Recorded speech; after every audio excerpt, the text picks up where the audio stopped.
Sveiki! Mani sauc Gvido Elksnis un esiet sveicināti Spirits & Wine un Dylan kokteļu video projektā.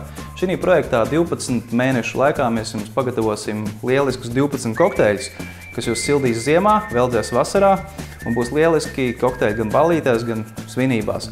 Bet ķersimies klāt pie lietas, jo ārā ir vēss un ārā ir janvāris, un kā pirmais no mūsu kokteļiem būs sildošais kokteils ar viskiju un medus liķieri. Tātad skotu viskiju medus liķieris Drambuie. Gatavojot šo kokteili, mēs izmantosim 50 ml šī burvīgā liķiera, ko mēs pārlējam karsto dzērienu un domātā glāzē. Un pievienojam uzkarsētu ābolu sulu. Kokteils ir gaužām vienkāršs, bet garšīgs. Pievienojam arī nedaudz svaigi spiestu citronu sulu.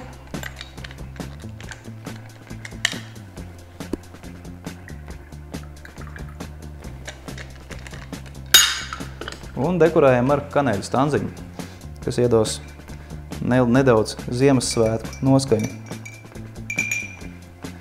Un dekorējam ar citronu šķēlīti.